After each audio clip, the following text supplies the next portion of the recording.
Queria fazer uma pergunta aqui, deixar um tema aqui para vocês. Acho que a grande notícia de hoje, dessa segunda-feira, é a questão dessa variação do vírus, do coronavírus lá no Reino Unido, né, que está fora de controle. A gente viu muito essa notícia ganhando destaque hoje nas manchetes dos jornais, nos sites, e a gente já viu o mercado reagindo. Queria saber de vocês, a opinião de vocês em relação a essa notícia, esse vírus aí que se espalharia 70% mais rápido do que esse que nós já conhecemos, essas medidas de lockdowns lá. Vocês acham que isso deve realmente impactar o mercado hoje? Queria começar com o Celso, que está chegando agora aqui com a gente. Celso, sua opinião em relação a esse assunto hoje. Bom dia mais uma vez. Bom dia, Paulo, bom dia, Breda, bom dia, Marco. Bom dia. Torna, né, na semana passada, quando eu participei, né, na quinta-feira, a gente estava falando um pouco sobre isso, né, a Bolsa não pode realizar, não pode sofrer, não pode cair, sim. E o que mostra isso é muito mais uma imprevisibilidade, qual o impacto disso na economia, qual o dispêndio por parte dos bancos centrais. Então a imprevisibilidade, dado que a Bolsa vinha subindo, ela zerou no ano, né, ela até estava subindo no ano, quando a gente olha isso, a Bolsa que atingiu 63.500 pontos dia 23 de março, recuperando isso, quase, né, mais de 80% de alta da mínima para cá. Então essa imprevisibilidade gera isso, 10 países que fecharam os aeroportos para voos, né, vindo do Reino Unido. Então isso gera, óbvio, um receio, um aumento, né, no cenário no curto prazo de risco, aversão a risco, e aí os investidores vão para as vendas, e aí principalmente ativos aqui, que a gente viu, um petróleo caindo 5%, e aí impactadas ativos que mais subiram aí no curto prazo por conta da liquidez, setor financeiro, né, Petrobras, Vale também, que caiu bastante, que subiu bem por conta do preço do minério acima de $150, mas olhando para médio e longo prazo, a gente está vendo aí várias vacinas, né, uma discussão em relação às vacinas, aprovação de vacinas Pfizer, a própria Moderna, o pacote de novos estímulos nos Estados Unidos. Então, o viés, sim, é um viés positivo. Acho que isso vai passar, sempre tem, isso gera oportunidades, a volatilidade.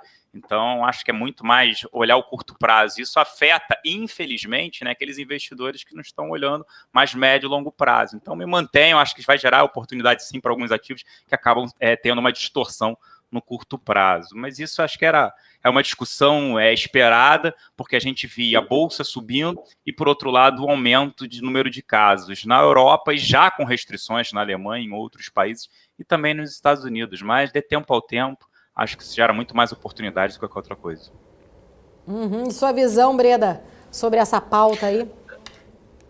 Eu nunca consegui discordar do Celso. Toda vez que eu dividi o mesmo espaço com ele, é uma aula. Eu endosso completamente. Eu queria só complementar com um ponto que é interessante. Às vezes a gente pensa na consequência de primeiro nível, né? Depois a gente vai para o segundo, terceiro e começa a ficar um pouco mais claro. Primeiro nível, a aversão a risco sobe, preços ativos caem e governantes do mundo têm aquele álibi perfeito para continuar com o jogo de impressão de dinheiro que aprenderam lá em 2008. Eu estava vendo aqui no começo do programa, um pouco antes da gente entrar, da soma total dos estímulos, né? Foram 25 trilhões de dólares.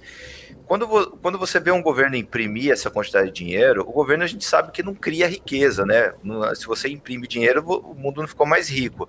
Mas se você dá dinheiro para alguém, aquele ficou mais rico. Se no total não houve criação de riqueza, então alguém perdeu, né? Porque a soma é zero se você imprimir dinheiro. Esses governos imprimindo dinheiro, a gente está vendo que estamos emprestando lá do futuro, porque um gasto a mais vai ser um imposto a mais em algum momento, seja de forma indireta via inflação ou direta via taxação mesmo. Toda essa impressão de dinheiro vai gerar, em algum momento, mais imposto ou mais inflação de ativos ou desvalorização da moeda versus os ativos. Então, o curioso é que, quando a gente vê essas medidas, o preço dos ativos cai, mas a consequência primeira disso é a impressão de dinheiro, e impressão de dinheiro faz ativo real valer mais ao longo do tempo em relação ao próprio dinheiro. Então, seja a Petrobras, ou a Vale, ou Shopping Iguatemi, ou Cosan, a empresa é o que é, ela está lá produzindo, mandando minério de ferro para a China, ou a Rumo carregando o vagão com soja e produzindo. Ao longo do tempo, você vai ter o mesmo ativo provavelmente, se ele é bem tocado, lá na frente o ativo vai estar melhor ainda, sendo disputado por muito mais dinheiro em circulação, muito mais grana foi impressa e precisa ser alocada em algum lugar. Então a gente pode ver uma inflação de ativos acelerada ao longo dos anos por causa da impressão de dinheiro. Então, na minha cabeça, está ficando cada vez mais evidente que o papel moeda mesmo vai ser cada vez mais um lugar perigoso para você alocar estruturalmente uma parte do seu patrimônio. Isso não tem nada a ver com a reserva financeira que você tem que ter, a despesa médica, a faculdade do filho. A reserva financeira é dinheiro no caixa, dinheiro onde você quiser, mas sem risco. Agora, aquela parcela que é alocação patrimonial, acho que antes a gente até alocava alguma coisa em dinheiro. Eu acho que não vai dar para ter cada vez menos. Tá? Cada vez mais a gente vai ter que alocar em ativo, por causa da impressão de dinheiro, por causa desses lockdowns e do Covid.